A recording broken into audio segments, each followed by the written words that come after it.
All right, my friends, welcome back. This is going to be part 10 on my presentation of the flood and Noah's Ark.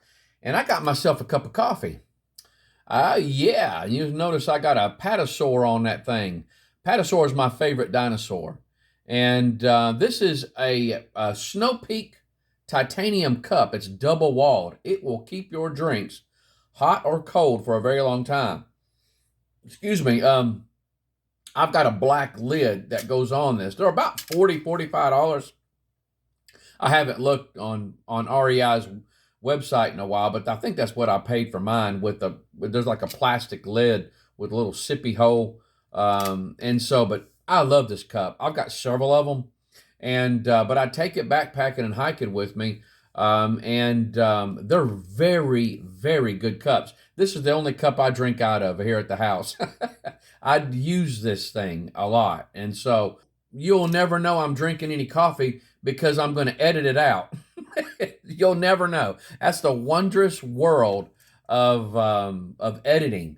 And so I tell you, it's changed the way I present all my material.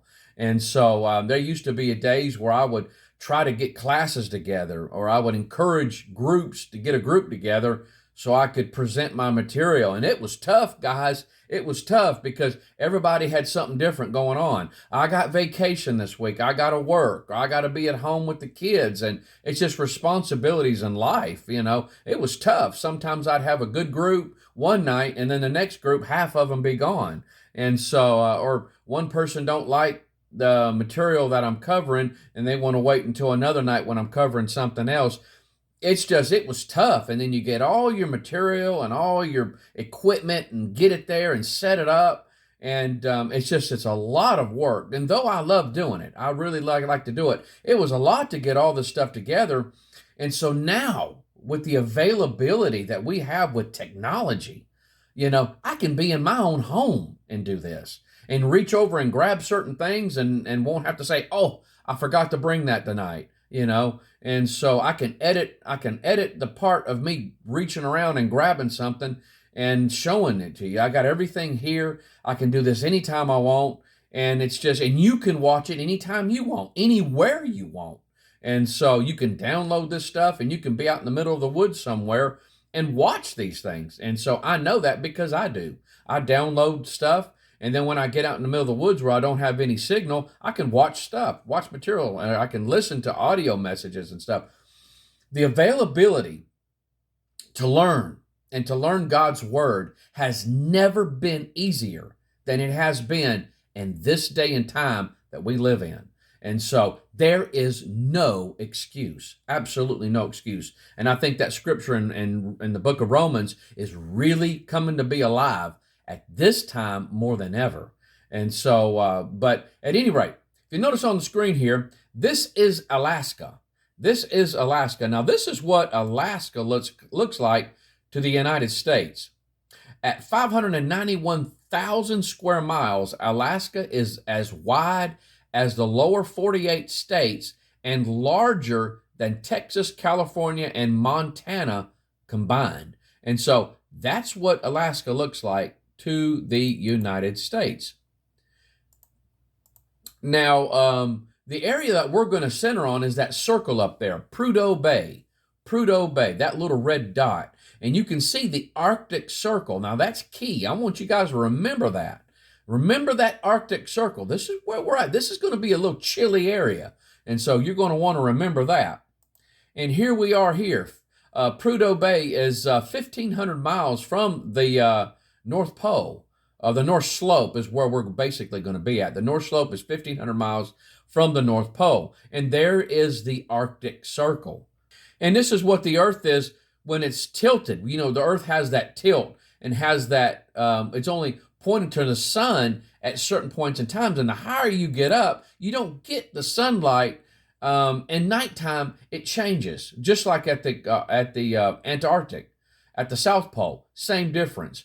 And so now you can see Prudhoe Bay and you can see the Arctic Circle there. Toward the sun in the summer, there is 1 month of continued sunlight. Away from the sun in the winter, it's 6 weeks of continual darkness.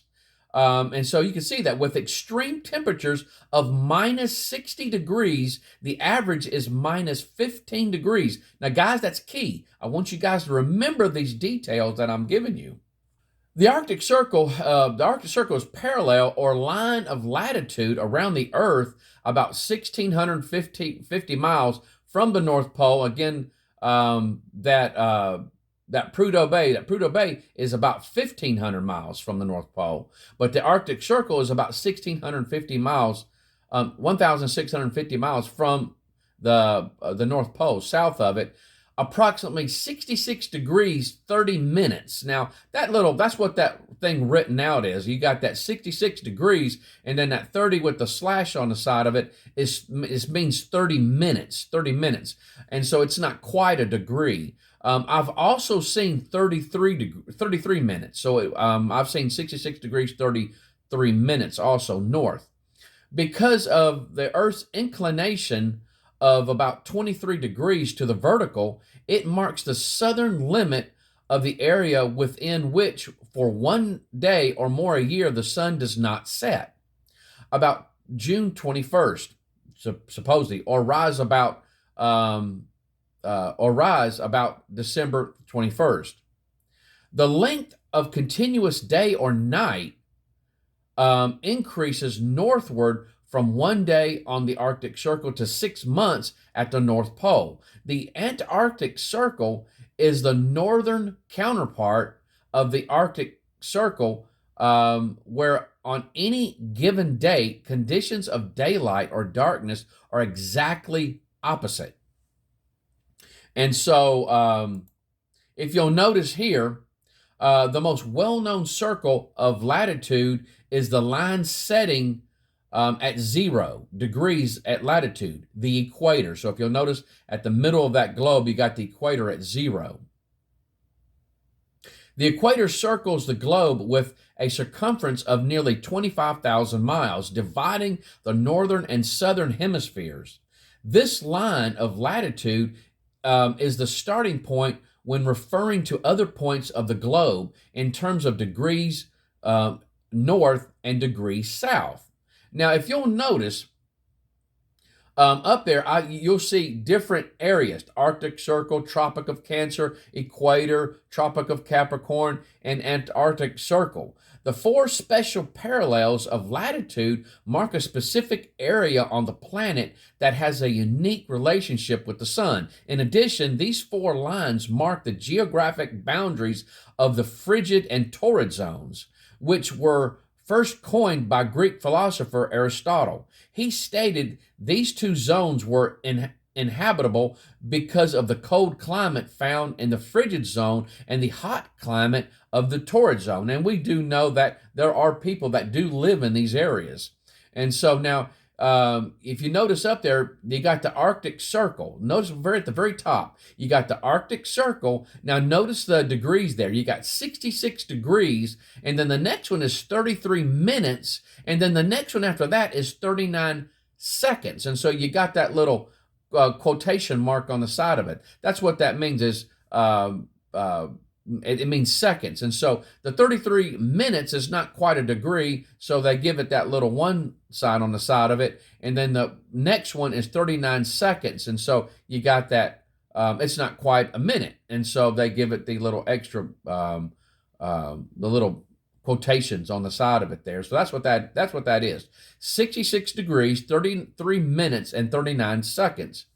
Now let's go through these 4 special parallels. The Arctic Circle runs at 66 degrees 33 minutes north latitude, making it the northernmost special parallel of latitude. This invisible circle is about 1,650 miles south of the North Pole and marks the southernmost area on Earth where the sun doesn't rise on the northern hemisphere winter solstice. This event called polar light happens each year around December 21st and ranges from one day at the Arctic Circle to 6 months at the North Pole. Further, The Arctic Circle marks the southernmost area where the sun doesn't set on the northern hemisphere's summer solstice. This event also ranges from 1 day at the Arctic Circle to 6 months at the North Pole and generally occurs around June 21st. The Arctic Circle runs through 8 countries: Russia, Canada, the United States, Greenland, Norway, Finland, Sweden, and Iceland. Now, the next one down you have is the Tropic of Cancer. The Tropic of Cancer. And so it is at 23 degrees, 30 minutes north latitude and marks the northernmost area in which the sun passes directly overhead in its most vertical position at noon. This event occurs during the summer solstice for the northern hemisphere, which is usually June 21st or June 22nd. The Tropic of Cancer also is the northern border for an area called the tropics because the sun consistently stays high in the sky year-round. The tropics do not experience a range of seasonal climate changes. The Tropic of Cancer passes through 17 countries: Mexico, the Bahamas, Western Sahara, Mauritania, Mali, Algeria, Nigeria, Libya, Chad, Egypt, Saudi Arabia, United Arab Emirates, Oman, India, Bangladesh, I think it's Myanmar, and China. I'm not sure if I'll pronounce that other one right, but there you go. Now, the next one being running at 23 degrees, 30 minutes south latitude of the equator, the Tropic of Capricorn is the parallel that marks the southernmost area in which the sun passes directly overhead at noon. The sun appears in its most vertical position during the southern hemisphere's summer solstice, which is usually December 21st or 22nd. The parallel also makes up the southern border of the tropics area. The Tropic of Capricorn passes through 10 countries: Chile, Argentina, Paraguay, Brazil, Namibia, Botswana, South Africa, Mozambique, Madagascar, and Australia. Now, the Antarctic Circle is the southernmost special parallel of latitude. It runs 66 degrees, 30 minutes south latitude and marks the northernmost point on Earth where the sun remains visible for 24 hours during the southern hemisphere's summer solstice.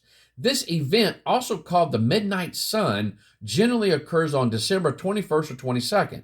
In addition, the sun does not seem to rise during the northern hemisphere's winter solstice, occurring on June 21st or June 22nd. These events last about 24 hours at the northernmost point of the Antarctic Circle to 6 months at the South Pole.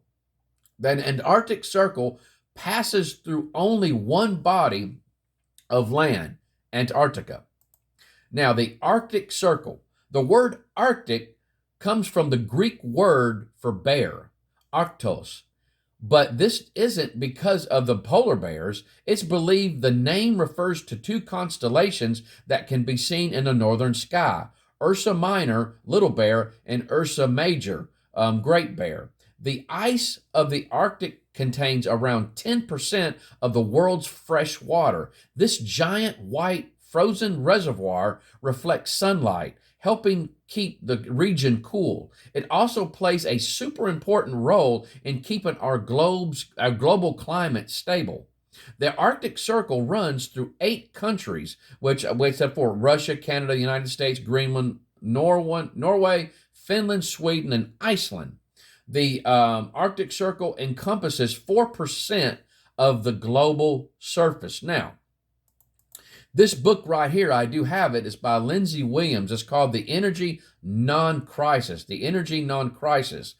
He was an ordained minister for 28 years at the time of the book was written in 1980. He volunteered to serve as a chaplain to the pipeliners of the Trans-Alaska Oil Pipeline, which began the construction phase in 1974. This is what he says. Though the ground is frozen for 1,900 feet down from the surface of Prudhoe Bay, everywhere the oil companies drilled around this area, they discovered an ancient tropical forest. I said that right. An ancient tropical forest. It was in a frozen state. It is between 1,100 and 1,700 feet down. There are palm trees, pine trees, and tropical foliage in great profusion. In fact, they found them lapped all over each other, just as though they had fallen in that position. He goes on, what great catastrophe caused this massive upheaval and then led to such dramatic changes in the climate? We stress again that everything is frozen, not petrified, and that whole area has never thawed since that great catastrophe took place. Okay, we'll stop right there. I am so tempted to keep going. There's some things I want to talk about, but that's okay. We're going to get them to them later. I'm sure there's some questions. And so, this, you got to notice, tropical vegetation. What is tropical vegetation doing in this harsh environment? And so we're talking tropics, tropical stuff that would grow at the equator. And near or at the equator, I should say. What's it doing up there frozen? Like it's falling all over each other. Did tropical vegetation grow up there at the North Pole? And so there's some fascinating things, and I'm going to have to withhold. We'll just save that for later. But you guys chew on this. We'll see you next time. I love you, and I hope the Lord blesses you real good. Bye-bye.